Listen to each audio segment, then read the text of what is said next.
Assalamualaikum warahmatullahi wabarakatuh. Kisah Wali Paidi mengenang Gus Dur dalam rangka haul kedua beliau.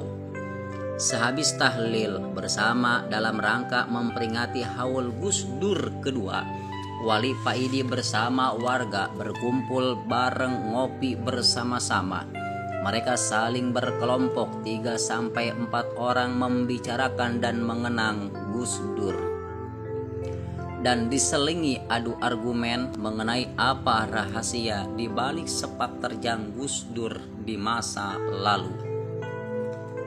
Wali Paidi tersenyum melihat tingkah laku mereka. Wali Paidi sendiri duduk bersama 4 orang dengan satu cangkir kopi besar berada di tengah. Mereka berlima joinan bersama-sama, indah dan rukun sekali. Pak Ijo, tetangga Wali Paidi, mulai membuka pembicaraan dengan bertanya kepada Wali Paidi, "Kang, menurut sampean gimana Gus Dur selama jadi presiden yang cuma sebentar itu?" Sebelum kita membahas tentang itu semua, alangkah baiknya kita mengulas lagi sejarah Gus Dur sebelum menjadi presiden, jawab Wali Paidi.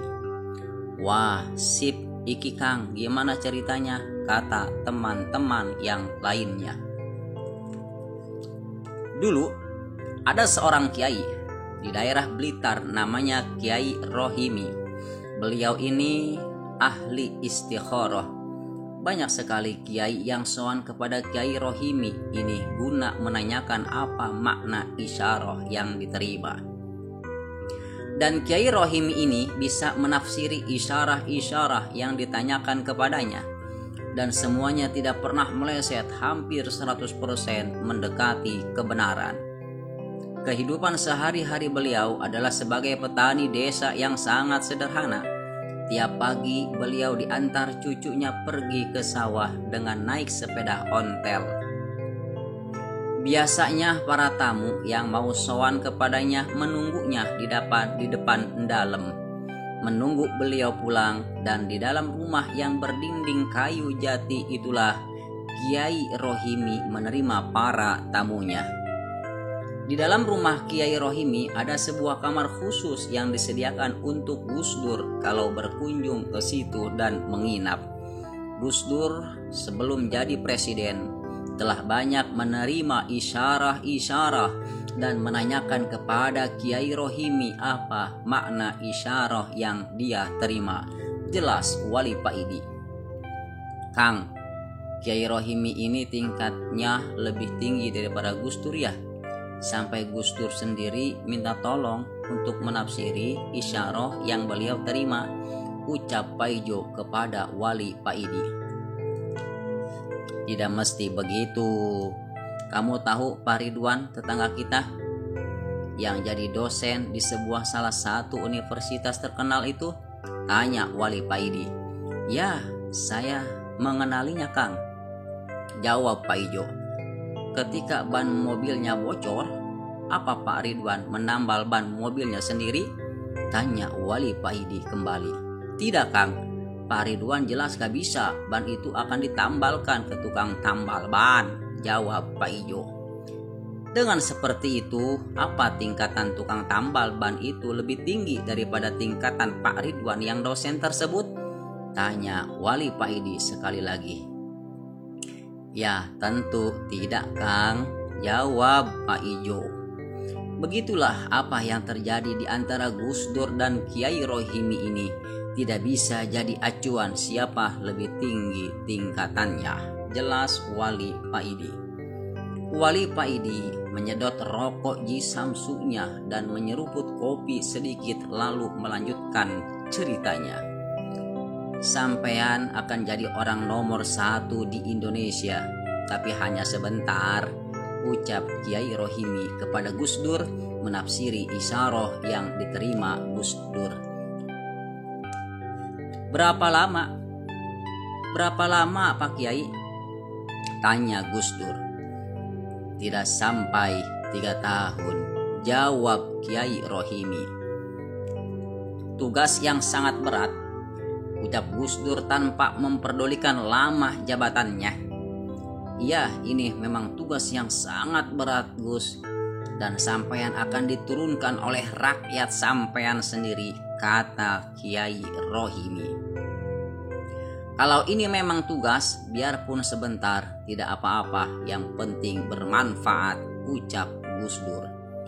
Wali Paidi melanjutkan, Gus Dur menerima dengan lapang dada isyarah yang diterimanya dari Kiai Rohimi. Beliau tidak peduli walaupun dalam kepemimpinannya kelak beliau direcoki dan akhirnya diturunkan dengan tidak terhormat. Gus Dur berprinsip biarlah orang memusuhinya asal Allah menyayanginya. Biarlah orang menghinanya asal Allah ridho kepadanya. Beberapa bulan kemudian ganti para kiai sepuh yang mendapatkan isyarah-isyarah dari Allah mengenai Gus Dur. Para kiai tidak mau gegabah dengan menafsiri sendiri isyarah yang diterima oleh mereka. Para kiai sepuh sowan ke Kiai Rohimi, menanyakan apa arti isyarah yang mereka terima. Memang nama Kiai Rohimi di kalangan para kiai-kiai NU sangat dikenal, karena dalam menafsiri isyarah Kiai Rohimi ini jagonya.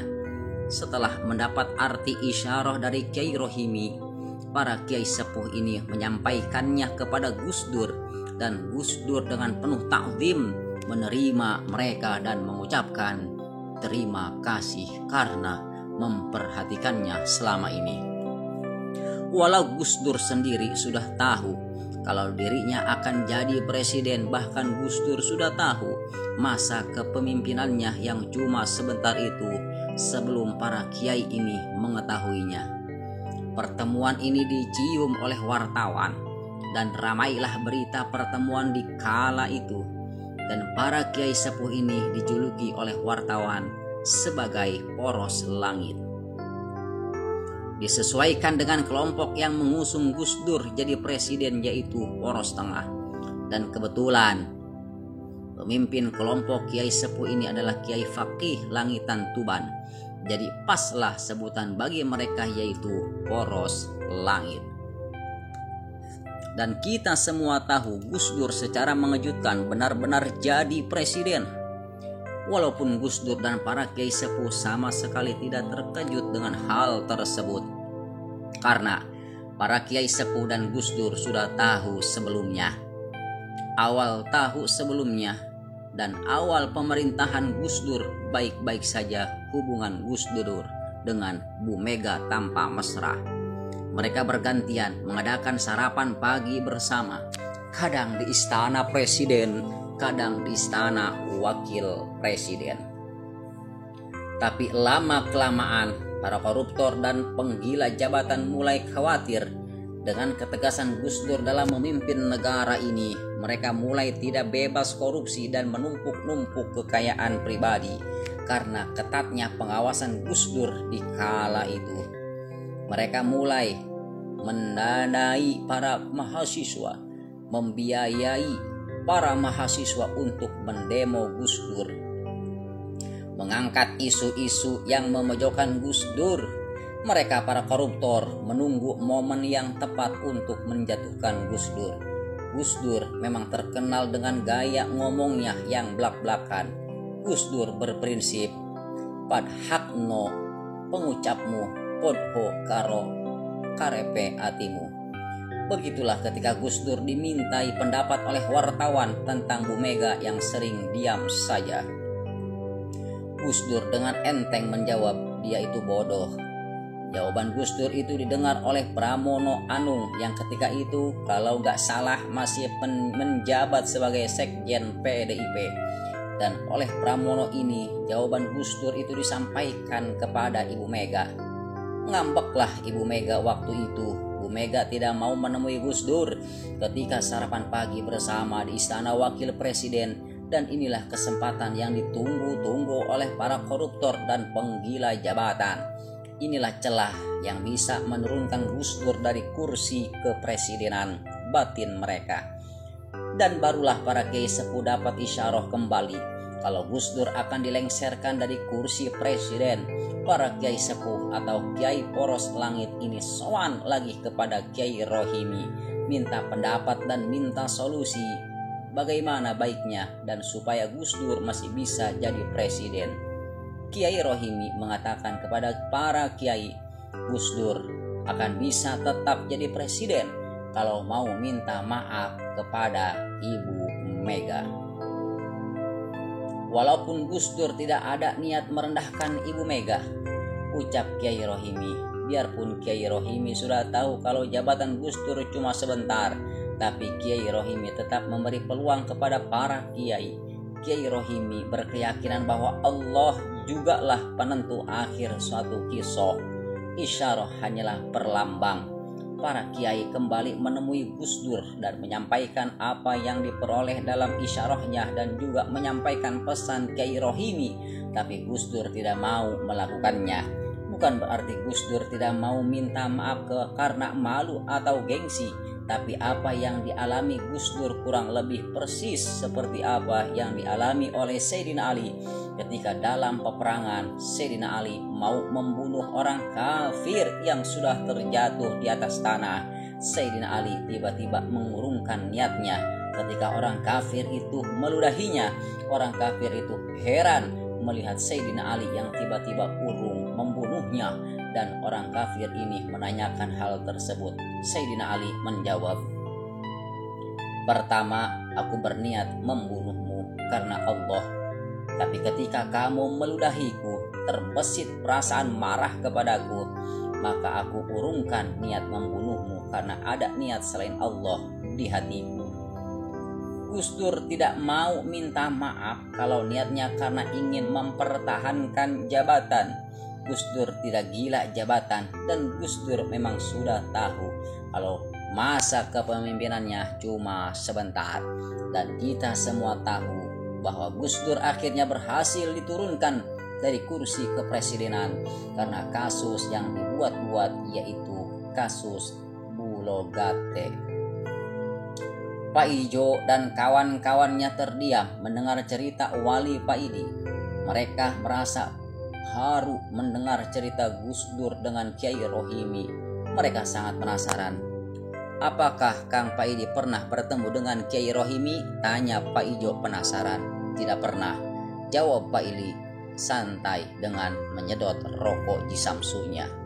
"Lalu sampean dapat cerita dari mana?" tanya Pak Ijo lagi makin penasaran. Wali Paidi tidak menjawabnya. Dia hanya tersenyum dan menyeruput selepek kopi lalu ngeloyor. Wali Paidi yang banyak usul kepada Gusti Allah dan banyak minta kepada Gusti Allah Subhanahu wa Ta'ala. Setelah cerita soal Gus Dur, Wali Paidi ngeloyor pergi. Dia berjalan terus tanpa memperdulikan arah dan tujuan. Berjalan terus sambil menikmati rokoknya. Sudah beberapa lama, dan seberapa jauh Wali Paidi berjalan, dia sendiri tidak tahu. Wali Paidi seperti tidak sadar, tiba-tiba saja hatinya dipenuhi zikir dengan Allah dan bersama Allah. Wali Paidi merasakan seakan-akan dia tidak berjalan di atas muka bumi. Dia seperti terbang, tubuhnya ringan dan hatinya dipenuhi kebahagiaan. Wali Paidi baru tersadar ketika azan subuh berkumandang dan dilihatnya di depan ada sebuah masjid yang semuanya terbuat dari bambu. Wali Paidi berhenti sebentar. Dilihatnya di dalam masjid sudah banyak sekali orang. Ada yang pakai jubah, pakai serban, dan ada juga yang pakai sarung dan berkopiah. Ada juga yang memakai celana tapi tetap juga pakai kopiah. Yang membuat Wali Paidi kagum adalah di dalam dan di luar masjid itu tidak ada lampu sama sekali, tapi masjid dan area sekitarnya tampak terang benderang. Tampak cahaya keluar dari para orang-orang yang berada di dalam masjid. Cahaya mereka inilah yang menerangi seluruh masjid. Tanpa sadar Wali Paidi memandangi tangannya. Apa dia ikut juga bercahaya? Wali Paidi kaget, ternyata tangannya juga mengeluarkan cahaya. Wali Paidi meneruskan pandangannya dan ternyata kakinya dan seluruh badannya juga bercahaya. Setelah sadar bahwa dirinya juga bercahaya, Wali Paidi mulai berani memasuki masjid dan ikut sholat berjamaah. Wali Paidi sholat di barisan paling belakang karena hanya di barisan ini ada tempat yang kosong, sedang tempat yang lain sudah penuh. Wali Paidi melihat di sela-sela tubuh para jamaah yang bercahaya seorang imam yang cahayanya sangat terang benderang, sehingga Wali Paidi tidak bisa melihat wajahnya. Tubuhnya dikelilingi cahaya yang sangat terang. Wali Paidi baru sekali ini merasakan sholat yang begitu indah dan sangat syahdu, suara imam yang begitu merdu, dan Wali Paidi seakan-akan diajak berjalan mengelilingi rahasia-rahasia ayat-ayat suci Allah yang dibaca oleh sang imam sholat. Setelah mengucapkan salam dan selesai sholat, Wali Paidi baru tersadar ternyata di sampingnya ini ada orang yang sangat dikenalnya, Mbah Parmin, seorang kusir bendi di kampungnya. Ternyata Mbah Parmin ini tubuhnya juga bercahaya. Sebelum Wali Paidi hilang dari rasa kagetnya, Mbah Parmin sudah berkata kepadanya, "Paidi, tolong kalau nanti di rumah jangan bilang siapa-siapa ya tentang masalah ini." "Baik Mbah," jawab Wali Paidi. Meneruskan zikirnya. Sehabis zikir, baru Wali Paidi mulai ngobrol dengan Mbah Parmin. "Mbah, siapa yang mengimami sholat subuh ini?" tanya Wali Paidi.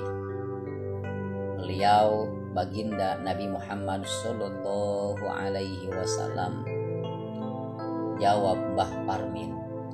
"Dan di barisan depan itu adalah wali-wali kutub, dan di barisan berikutnya wali-wali yang derajatnya di bawah wali kutub. Mereka berbaris sesuai tingkatannya, baik yang sudah meninggal maupun yang masih hidup. Semuanya hadir di sini." Mbah Parmin meneruskan penjelasannya. Wali Paidi tersenyum dan Mbah Parmin juga tersenyum karena mereka berdua sadar kalau berada di barisan yang paling belakang. Tidak lama kemudian, acara dilanjutkan dengan bersalam-salaman sambil membaca sholawat. Wali Paidi bertemu guru mursyidnya dan wali-wali yang selama ini cuma mendengar tentang ceritanya saja. Wali Paidi begitu bahagia karena bisa bersalaman dengan para wali-wali yang selama ini sangat dicintainya dan dihormatinya. Setelah acara bersalaman selesai, para wali pergi sendiri-sendiri dan tiba-tiba hilang entah kemana. Tinggal Wali Paidi dan Mbah Parmin aja yang berada di dalam masjid. Setelah semua sudah pergi, baru Wali Paidi dan Mbah Parmin keluar dari masjid. "Di manakah ini Mbah?" tanya Wali Paidi kepada Mbah Parmin. "Di Gunung Pring, Magelan, Jawa Tengah," jawab Mbah Parmin. Wali Paidi menoleh ke belakang, ternyata masjid itu sudah hilang. "Udah Bi, aku pergi dulu ya. Assalamualaikum," kata Mbah Parmin dan bersalaman dengan Wali Paidi. Mbah Parmin berjalan di sela-sela pepohonan dan lama-lama kelamaan hilang. Mbah, tunggu sebentar." Wali Paidi memanggil Mbah Parmin, tapi Mbah Parmin sudah hilang di telan keheningan hutan belantara. "Waduh, Mbah, aku sebenarnya mau pinjam duit buat sanggup pulang," Wali Paidi berkata sendiri, terpaksa ngandol truk lagi ini. Wah. Wali Paidi dengan tersenyum melangkah pergi juga. "Selama ada rokok dan kopi enggak masalah, syukur alhamdulillah," ucap Wali Paidi dengan mengeluarkan rokok dari selipan kopiahnya lalu menyalakannya dan meneruskan perjalanannya. Wali Paidi tidak berani mencoba ilmu melipat bumi yang dimilikinya karena Wali Paidi takut kesasar seperti waktu itu. Wali Paidi berjalan sambil mengenang kembali pertemuannya dengan para wali juga baginda Nabi barusan. Walau Paidi tidak dapat begitu jelas melihat wajah Rasulullah karena sangat terangnya nur cahaya yang terpancar dari tubuh Rasulullah. Wali Paidi masih ingat perkataan Rasulullah ketika acara bersalam-salaman bahwa bala atau azab Allah akan diturunkan. Para wali disuruh oleh baginda Rasulullah untuk bersiap-siap menerimanya sesuai dengan tingkatannya. Ketika bala atau azab turun, yang menanggung pertama kali adalah para wali-wali Allah sesuai dengan tingkatannya. Semakin tinggi derajatnya, maka semakin besar pula azab yang ditanggungnya. Para wali ini melakukan hal tersebut supaya ketika azab itu sampai kepada umat manusia lainnya tinggal sedikit dan ringan. Masya Allah, betapa besar rasa cinta mereka para wali kepada kita semuanya. Kadang bala atau azab Allah itu tidak sampai menimpa umat manusia karena sudah habis ditanggung oleh para wali.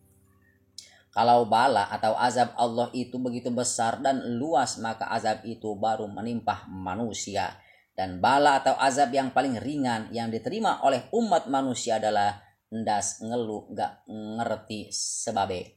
Kepala pusing tidak tahu penyebabnya, disertai dengan perasaan sedih dan galau yang tidak tahu penyebabnya juga. Tanpa terasa, Wali Paidi sudah sampai di jalan raya dan dilihatnya ada sebuah truk yang melintas. Wali Paidi menyetop dan minta nunutan.